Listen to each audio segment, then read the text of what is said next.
When the Kundalini rises, you actually can see the movement of Kundalini. There have been many people who have been talking of Kundalini awakening. Actually, none of them who say so have shown the rising of the Kundalini. The reason being, the Kundalini never rose. The Kundalini only rises when there is somebody who is already enlightened and who knows the job of rising the Kundalini.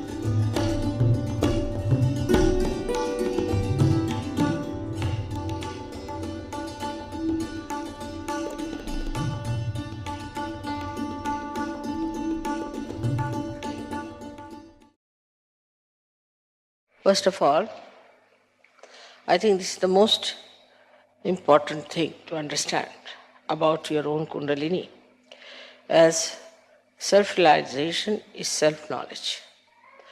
And the one who gives you self-knowledge is this, your own Kundalini. Because when she rises, she points it out what are the problems on your chakras. Now, we say that it is pure desire. But we do not know what purity means. It means your chaste desire. It means it has no lust, greed, anything in it. That power is your own mother and is settled in your triangular bone. She is your own mother. She knows everything about you. It's like a tape recorder. She knows everything about you. And she is absolutely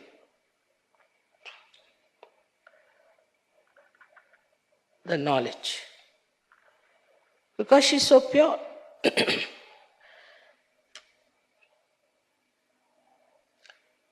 And whatever chakras she touches, she also knows what's wrong with that chakra beforehand. So she is quite prepared.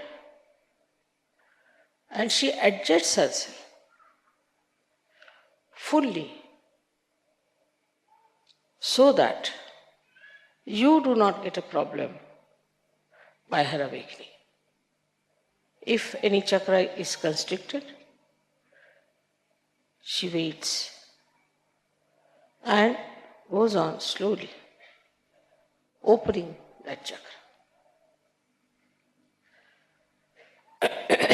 Now this Kundalini is the primordial power which is reflected within you. And within you, in a human being, it is like many strands of energy. So it's like a rope. And these energies are all twisted together to form this Kundalini. In a human being, these strands are 3 into 7, that is 21, raised to power 108.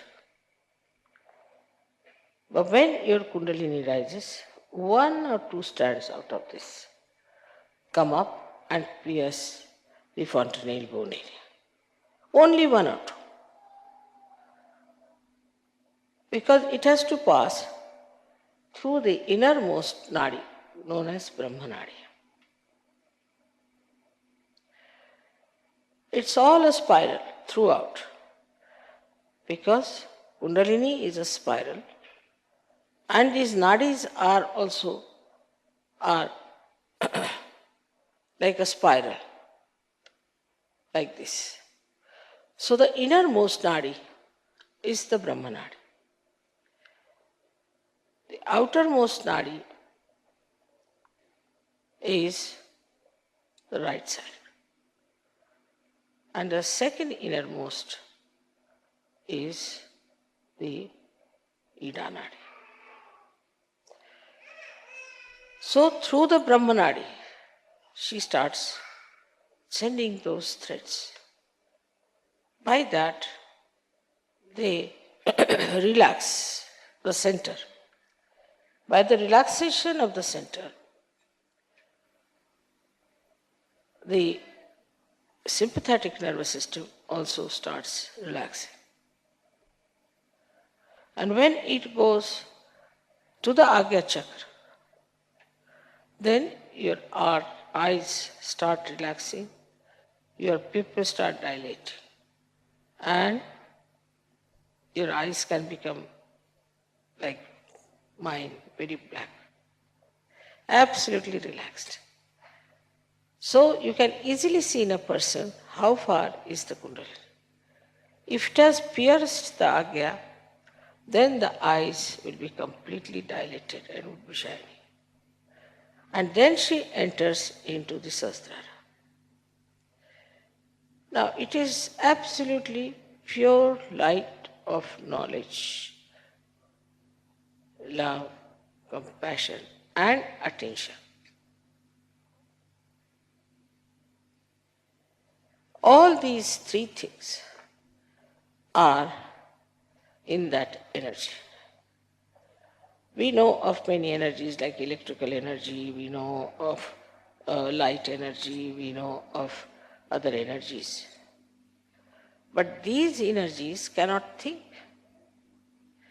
they cannot adjust, they cannot work on their own.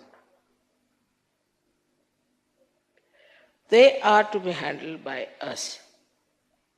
But this energy itself is the living energy and knows how to handle itself. It thinks. If you see a seed being sprouted, you'll find at the tip of the seed there's a small little cell which knows how to go around the soft places and then how to encircle the stones and then how to find its way to the source. That cell has got, I would say, a little Kundalini in it, the way it moves. But within you is a tremendous force of Kundalini exists. So you have a storehouse of compassion which can be enlightened by the Spirit. You have the storehouse of love, compassion, and knowledge, and ocean of forgiveness. When people get realization, they do not understand that they have to now grow. And why they don't grow? Because they do not ask for these energies. A person who is a realized soul, if he says that I have to have more compassion, my compassion is not all right. My concern about others is not all right. My generosity is not all right. I'm exploiting others. I'm exploiting their love. Then this energy starts moving, giving you that greater dimension of love and compassion. But if you do not want to be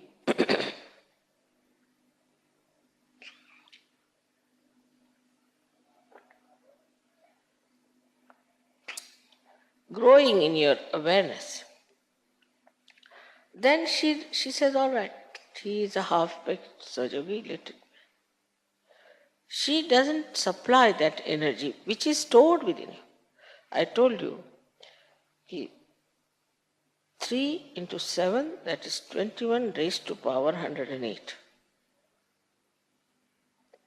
So what a storage you have within yourself. But because of your mundane style of thinking and asking.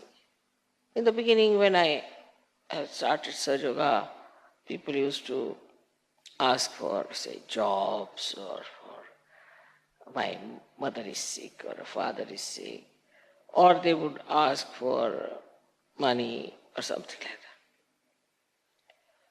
So these wants are not pure wants. As we know in economics, they are not pure wants. They are impure wants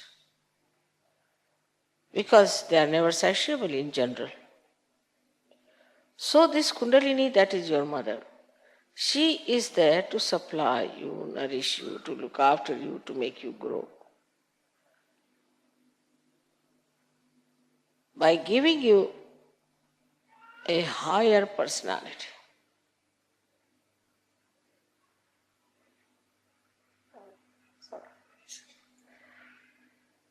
Higher personality, wider personality, deeper personality.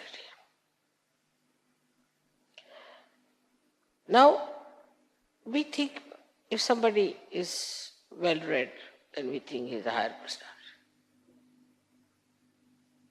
Sometimes a person who is rich, we think, is a higher personality.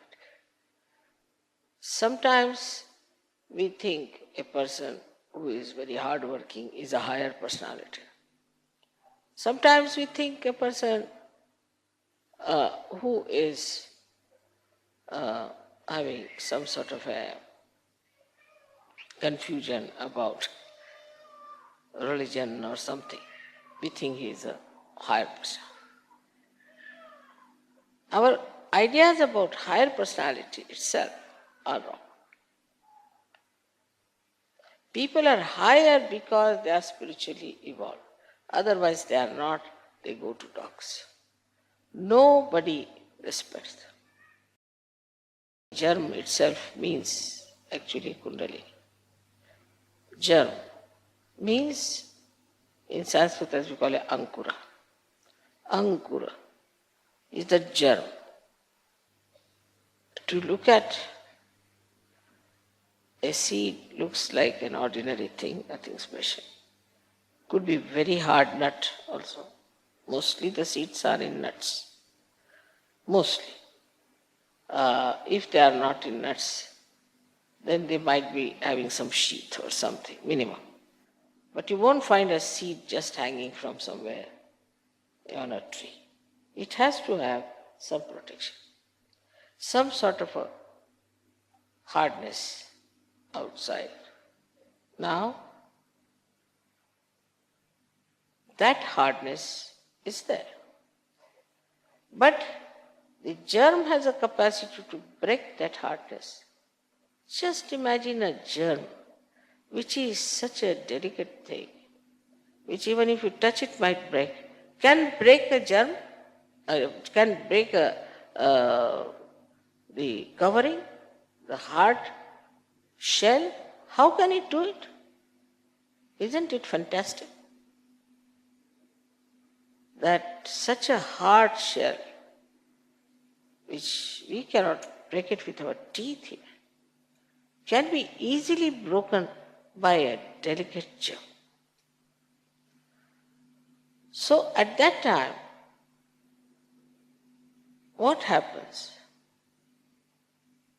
is the shell itself doesn't become lively. It doesn't get life. There is no movement of the shell itself, but it moves and it opens. So that delicate thing, when it grows, then the shell has to break. In the same way, this Kundalini, which is a delicate thing, if you see a person who is compassionate, oh, they say, mother, he is too much a gem, Everybody has sort of a sympathy, protectiveness for that person. He's just mother, he's just compassion, it's too much. We always feel such a person to be a weakling, a weak personality, and that he should be protected. Oh mother, he doesn't know also how to abuse people. How will he beat anyone? He cannot even kill an ant on this road.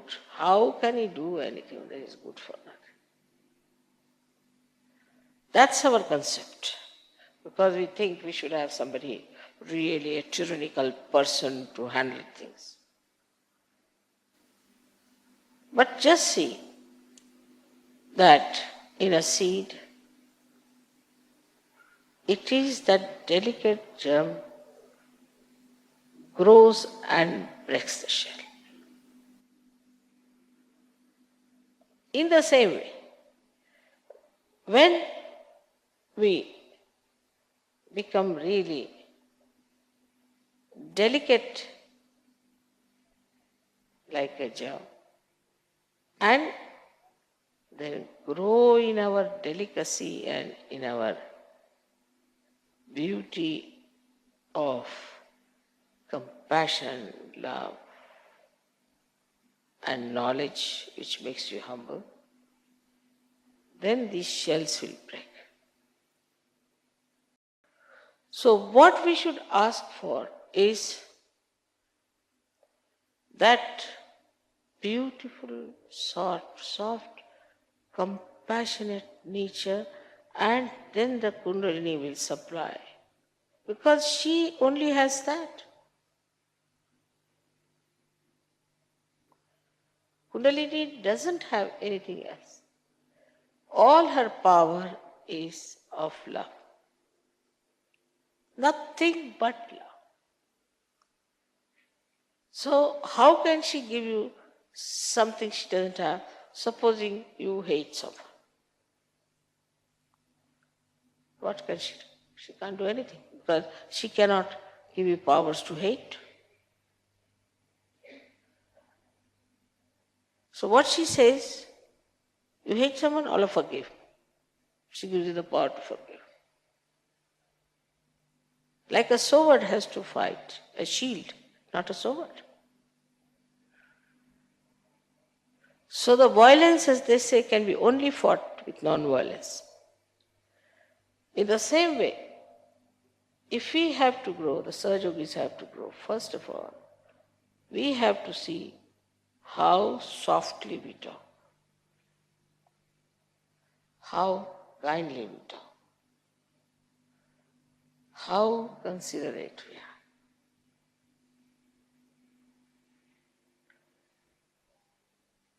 Now, this is externally. But when you start doing that externally, the energy starts coming internally. You might say, Mother, even if you think, so that's our thinking. No, we are thinking that. Na? For that thinking, the energy will come from Kundalini. Because you are asking her help.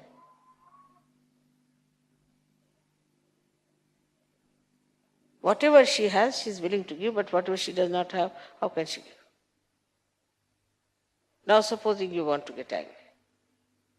She hasn't got the power to show anger. So how can she give you anger and temper? I mean, sometimes I try, let's see if I can get into ego. How to get, I don't know. Because this Kundalini doesn't know what is this ego, how to pamper the ego, and how to make you fly in the air. No. So whatever kind of energy she is, she will give you that. So please remember, those who try to bring in assertions and conditioning and ego and all that are not going to grow because they are not getting the energy from the Kundalini, but from outside, which is absolutely useless.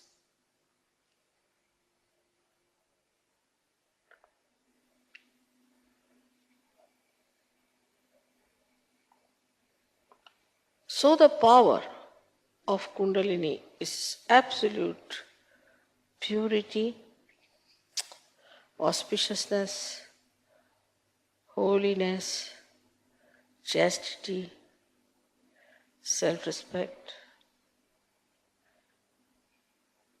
pure love, detachment, concern, enlightened attention,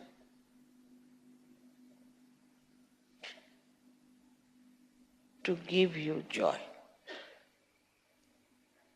As every mother wants that her child should get the joy. Whichever way is possible, she'll try to give joy to her children. In the same way, this Kundalini has only one power: how to give joy to her own children. And she does that. Supposing, I don't know about modern mothers, but normally, if I would go and say to my mother, teach me how to be angry, she will say, you go and cut your nose. If I tell her that, tell me how to tell lies, she'll say, go and cut your tongue. If I say, tell me how to see bad things in others, she will say, take out your eyes is better. All these ideas that we harbor within ourselves make a very big problem for Kundalini to enter into your attention. Now people always ask, Mother, how are we to grow? What should we do? That's why I say introspection. There should be introspection. What do I want in this life? I should be able to love many more people without any lust or greed or expectations. All right. Then the floods of abstract love will flow.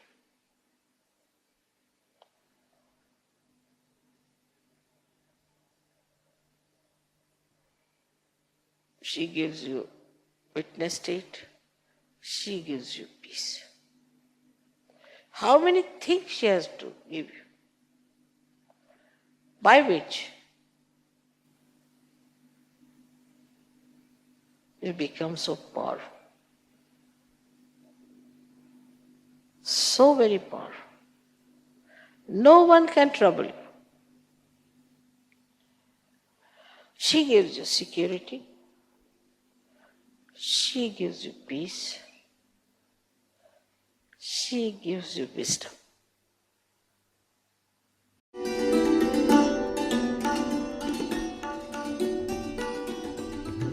You all are capable of getting self-realization, all of you. Whatever must be your past doesn't matter. We have to be in the present. Past is finished, future doesn't exist. You will be in the present, and that's the reality, which you all can feel the vibration. So, one should not have any such ideas that I have done this wrong, how can I get realization? This is unnecessary. You should never think that you are guilty. If you were, you would have been in the jail. You would not have been here. So, don't think you are guilty. Don't judge yourself. You don't know yourself. It is to know yourself you have to do this. And don't judge. You must have great respect and love for yourself. And I am sure it will work out tonight as desired by these people. But those who don't want to have self-realization, I would say they can go. Because I don't want them to disturb others. Supposing if you don't want, it cannot be forced. It has to be asked for. You cannot force it onto anyone. You cannot pay for it. You cannot do anything about it. But if the Kundalini doesn't rise, it's all right. We'll have a center where you can go and get it corrected. Maybe something wrong in the chakras which you do not know, and they will find out. So it will take hardly any time. Hardly any time. Have faith in yourself. First of all, have faith in yourself, and this will work out. First, I think to forgive others is difficult. You see, the Western people, they cannot forgive themselves.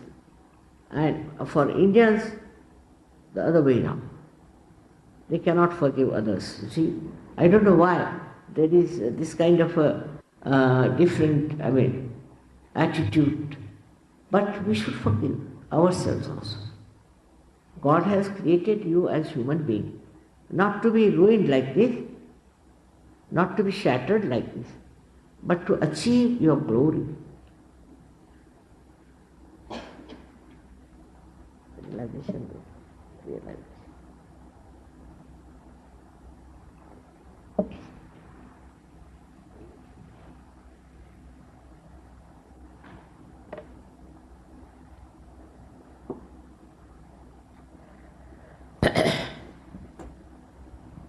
You have to just put your hands towards me like this. I think if you have shoes, you have to take it out. Helps us a lot. We are sitting in Delhi. We are here in this Bharat Bhumi, in this Yoga Bhumi. It works very fast. In this country, it works very fast. And also with you people, because you love this country very much, you work so hard for this country. So it works very fast. So don't have any apprehensions. Just put your both the hands like this.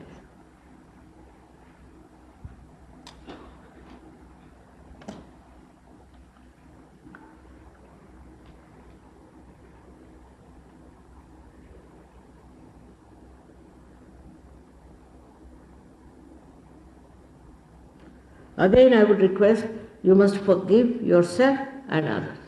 That's very important, because if you don't do that, then your center here, we call the Vishuddhi Chakra, will be blocked.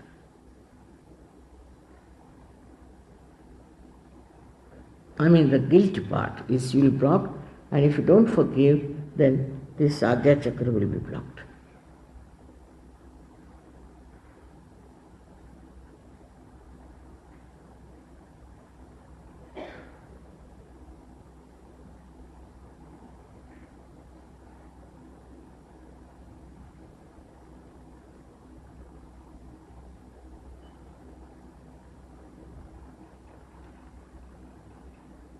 Please put your hands like this, little lower. Now,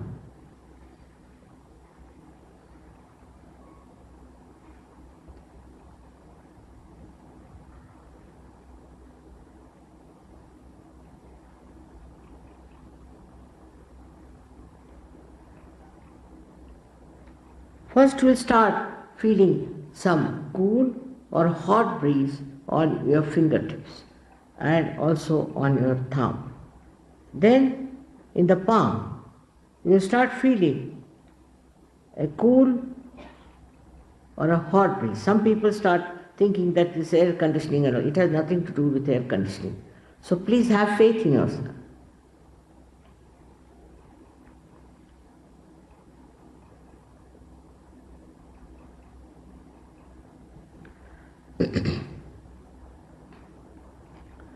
Now, please put right hand towards me and put down your head a little and feel with your left hand on top of your fontanelle bone area, which was called as talu. If there's a cool or a hot breeze coming out. Now please put down your heads a little and see for yourself. Move your hand. It might be coming very far, maybe very close, but don't put your hand on top, but above. Just move, please. Move it on the sides and see for yourself if there's a cool or a hot breeze like coming. It is hot means you have not forgiven. It means only that you have to really say, I forgive. You don't have to do anything except you have to say in your heart, I forgive everyone. That's a very great quality. Now please put your left hand towards me. And see with your right hand, again bend your head please, and see for yourself if there's a cool or a hot breeze coming out of your head. Just see for yourself.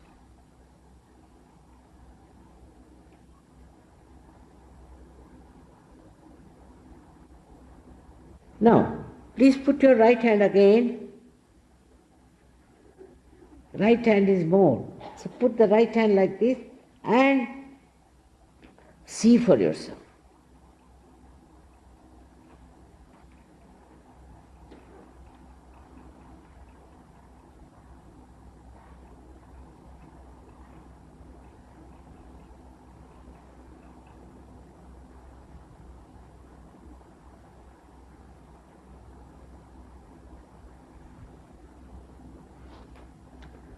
Now again put both the hands towards you. And don't think. Just don't think. You can stop thinking, even for a second. That's very good. This is called as nirvicharita. Then comes a stage to become nirvikalpa. When there is no doubt in your head, you become into doubtless awareness. Where you're sure you got it, you're sure you can do everything. That is the stage one has to rise.